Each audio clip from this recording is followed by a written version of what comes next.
What's up, everyone? It's Jay here, back on my NFL YouTube channel for the 2022 season, regular and postseason.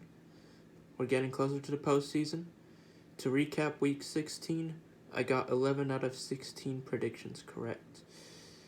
Major upsets may indicate who's the number 4 seed in the AFC and who could be the number 4 seed in the NFC as well. Let's find out. Till then, let's go over Week 17 and the predictions.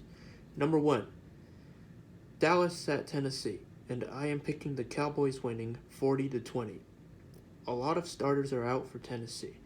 Supposedly, 8 players on defense almost. And Derrick Henry might not be able to play. So, it's going to be all Dallas. Dallas has had a better defense and a better offense than Tennessee.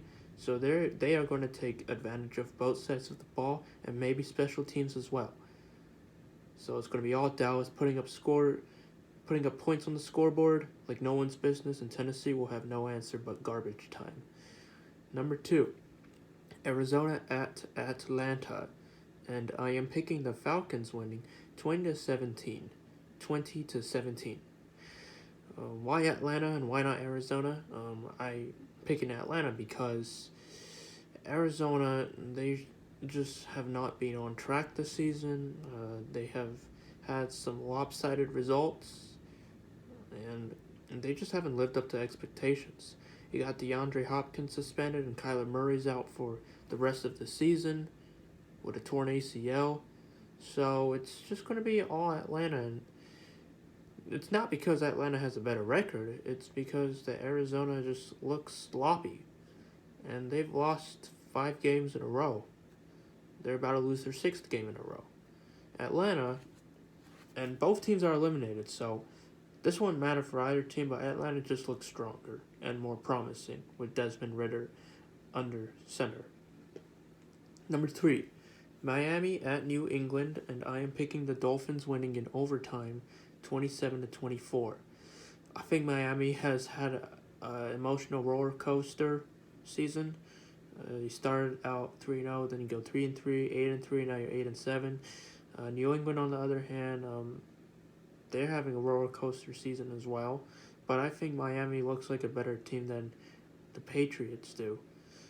Given that Patriots had 2 opportunities to win, one in Vegas and one against Cincinnati, and they've lost both opportunities since that 7-6 threshold. They're 7-8 now, and Miami's 8-7. And I think Miami just has better weapons and better control. I mean, Tua, he's out, so maybe Teddy Bridgewater can step it up against Bill Belichick's defense. And I'm sure the Dolphins' defense will be able to contain Mac Jones and sack him and tackle Ramondre Stevenson for loss of yards, as well as Damian Harris. And other than that, Miami just looks like a playoff-bound team. New England doesn't. Number 4, New Orleans at Philadelphia, and I am picking the Eagles winning 31-17. Nothing more can be said about the Eagles because they're the number 1 team in the NFL as far as record-wise, and the Saints have been inconsistent as well. I think the entire NFC South has been inconsistent. But Philadelphia, they look as if they're going to clinch the number 1 seed, and they will clinch the number 1 seed in the NFC. So, easier said than done. Philadelphia wins. They're clinching their division and the number 1 seed. So, altogether, it's more Philly cheesesteak in Philadelphia. Number 5, Indianapolis at New York Giants, and I'm picking the Giants winning 20-13. Indianapolis has looked sloppy this season against the Chargers last Monday, or this Monday in Week 16. Nick Foles and the offense just looked embarrassing against the Chargers. You throw interceptions, you fumble the ball, the Chargers take over and they get a playoff spot. Same thing in the Giants' territory. Big Blues going to force turnovers with Kayvon Thibodeau, and Nick Foles or Matt Ryan will get outplayed by a DJ, specifically Daniel Jones and Saquon Barkley. Maybe put Daniel Jones as running back. I'm sure he'll use his legs just as well as Saquon does. Other than that, the New York Giants are going to go to the playoffs. They've looked like a strong team, a little bit of inconsistency for the past few weeks, but they will get their act together and they will make a trip to the playoffs. Nothing more can be said about that. Indianapolis, you suck. Number 6, Carolina at Tampa Bay, and I'm picking the Buccaneers winning in overtime 20-17. I think the Buccaneers have been under a lot of pressure this season. They've been playing some difficult teams. They lost to pretty much every AFC opponent they've played against, or all AFC opponents, to be precise. The Carolina, they just look inconsistent, beating some good teams, and then you just set a rushing record. But I think the Buccaneers are just a better team than the Panthers are, and Tom Brady knows how to win games. Even though it's in the ugliest fashion, this game will get ugly with few points on the scoreboard. But I think Tom Brady will be able to clinch the division, and when he does, he'll host a playoff spot, and the Buccaneers will go to the playoffs no matter what. Number 7, Denver at Kansas City, and I'm picking the Chiefs winning 28-17. Alright, the head coach of the Denver Broncos, Nathaniel Hackett, he got fired. And you got a Chiefs team that's already clinched their division, and the Broncos are eliminated. So guess what? Denver is going to be flat out embarrassed in Kansas City. The Chiefs will single-handedly punch the Broncos back to where they belong. The Chiefs are too good of a team. Russell Wilson has been dog shit this season, and Patrick Mahomes has been an MVP candidate. So nothing more can be said about this, but the Broncos are going to flat out embarrass themselves with 17 points on the scoreboard. And yeah, their offense is sloppy. Number 8, Chicago at Detroit, and I'm picking the Lions winning 28-25. I think Detroit can get their style back on track, and I'm sure that Detroit will be able to hand over Chicago a 9th consecutive loss, which breaks the team record for Chicago.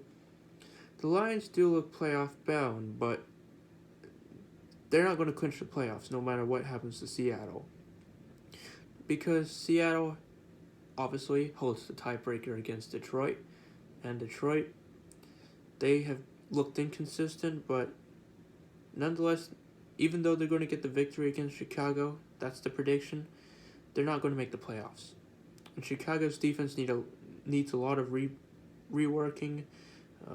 Chicago obviously is going the right direction, but there's a lot of rebuilding and a lot of drafting to do. So no matter how Justin Fields plays, no matter how hard he plays, they will fall short to the Lions by a field goal. Number 9, Cleveland at Washington, and I am picking the Browns winning 27-25. I think the Commanders have been just complete out of control, completely just not in sync. You're 7-5, and now you're 7-7-1. Although the Browns are 6-9 and they're eliminated, although Washington has, the Commanders still have a chance of making the playoffs. Cleveland just looks more talented with Nick Chubb as running back, and when you get Myles Garrett and a solid defense, they will be able to take advantage of what Carson Wentz and Taylor Heineke will do. And Myles Garrett, you know what he does? He likes to sack people. So, no matter how hard the Commanders' quarterbacks do, Myles Garrett and the defense will get them, and they will set up Nick Chubb to run the ball to the end zone. Number 10, Jacksonville at Houston, and I'm picking the Jaguars winning 27-14. Jacksonville has been on the roll these past 3 games. They've been winning, and high fashion. And Houston, although they got an upset against Tennessee, they're not going to look so well against Jacksonville. And Jacksonville, Trevor Lawrence has something cooking up. Trevor Lawrence is dialing something, and Davis Mills will be completely embarrassed once the Jacksonville Jaguars steamroll into H-Town and completely take over all sides. Offense, defense, special teams. The Texans will have no answer, but they will hold the number 1 draft pick. First overall. Number 11, San Francisco at Las Vegas, and I'm picking the 49ers winning in overtime 33-27. I think this is a must-win game for the Raiders, but the 49ers just look like a stronger team. They're going to win their 9th game in a row, and regardless if Derek Carr is under center or not, and yeah, he's benched, he's not suiting up, and with Jarrett Stidham under center, he's probably not going to look good. He will not look good, but maybe he'll take the team into overtime. But on the first play that the Raiders get the ball in overtime, he's going to throw an interception, and guess what? The 49ers will run it back to the end zone for a touchdown. And there it is. Game over. 49ers win. Raiders have been very inconsistent, blown up a lot of leads, and it's going to happen the same thing again. They are going to blow a lead up, and San Francisco will win the game. That is the Raiders' reputation, and that's how they have behaved all season. Number 12, New York Jets at Seattle. And now I'm picking the Seahawks winning 27-20. This is a little Geno Smith revenge game because he used to play for the Jets. And he kind of sucked while he was on the Jets. But Geno Smith has played alright. Although I wouldn't say he's a Pro Bowler. He doesn't deserve to be a Pro Bowler. But I think he will be able to redeem himself against his old team. And you got Jason Myers, who used to kick for the Jets. So no matter how hard Mike White tries, no matter how wide Garrett Wilson and Elijah Moore are, you got Tariq Woolen and Kobe Bryant. And Tariq Woolen's going to get another interception. And this time, he might run it to the end zone for a touchdown. So Mike White, he's going to be under a lot of pressure.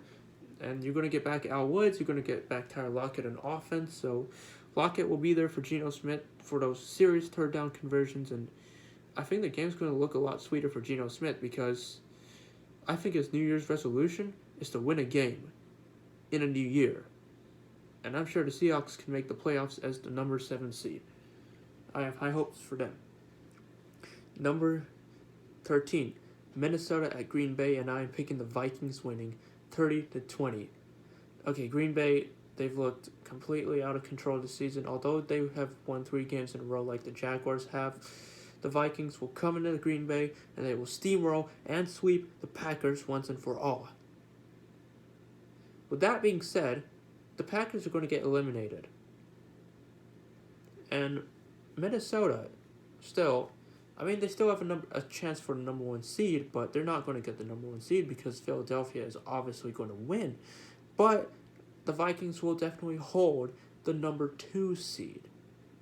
It's inches away from number 1, but even if they have the same record as the Eagles, you know who owns the tiebreaker? Philadelphia does. But Minnesota, they've looked completely good, and this will not be a one-score game because the Vikings know what Aaron Rodgers has been up to, and the Vikings know how to win in small situations, and they are 11-0 in one-score games.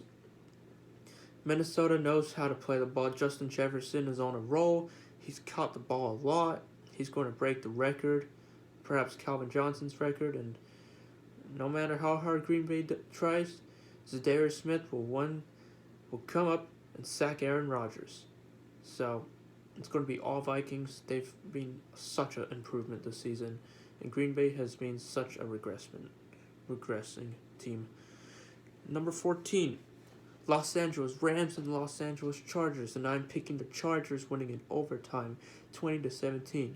Okay, so you got a little bit of Los Angeles talent. Well, the Chargers will be the better Los Angeles team because they're in the playoffs and they've been playing much more consistently than the Rams have. The Rams, although they had that fabulous game against Denver, embarrassing the Broncos, they're going to get embarrassed by what was once the defensive coordinator for the Rams, Brandon Staley, will embarrass his former boss, Sean McVay. And it's going to be a close one because both teams are good on defense a little bit. Justin Herbert has finally had a chance to go into the playoffs, and I can't wait to see what his playoff debut will look like, but nonetheless, it will be a 10-win season for Los Angeles. 10-6, and maybe go 11-6. Number 15, Pittsburgh at Baltimore, and I'm picking the Ravens winning 16-13. Okay, Baltimore and Cincinnati both have a chance to clinch their division, but Baltimore, I feel, they will be able to sweep Pittsburgh, and if Lamar's in, he'll do his job. If Tyler Huntley's in, he'll do his job as well. But this Ravens team has been very consistent. Pardon those losses against Jacksonville and Cleveland, but the Ravens, they look like they've been up to something these days. And I think that they're going to take over as the number one in their division. That's how it's going to go for Baltimore. And Pittsburgh, unfortunately for Mike Tomlin, this will be his first losing season. And the Steelers, they've been consistent on some occasions, but not on all occasions. A little bit of an up and down season for Pittsburgh, but Baltimore takes the win. Number 16, last but not least, Monday Night Football, Buffalo at Cincinnati, and the Bills are winning 38-34. They will win 38-34. Josh Allen versus Joe Burrow, two MVP candidates, I should say. And I think Josh Allen, he kind of looks like he's that type of guy to at least run the ball effectively as well as throw the ball. This is going to be some serious arm wrestle between these two AFC quarterbacks. And even though Joe Burrow has been on fire this season, 7 games in a row, but Josh Allen, honestly, he looks more talented. And the Bills, they just know how to clinch the number 1 seed in the AFC. So it's going to be a high-scoring game, but in the end, Buffalo will come out with a victory, and it will only leave Cincinnati trying to clinch the number 1 spot in their division. Tough match with a lot of good receivers, a lot of good quarterbacks, running backs. Everyone's been doing good for those two teams, but in the end, Buffalo wins because they have been the better team, and especially on defense as well. I think both defenses are playing well, but Buffalo just looks more talented, and they've been more consistent. So, altogether, Buffalo wins. Hard-fought match. And other than that, these will be the final games, or at least some of the games will be final in 2022. Actually, the Tennessee game against Dallas will be the final 2022 game, but I wish you all a Happy New Year, and hope your Christmas went well. If you haven't, subscribe, and I'll be back for Week 18 next year. Take it easy.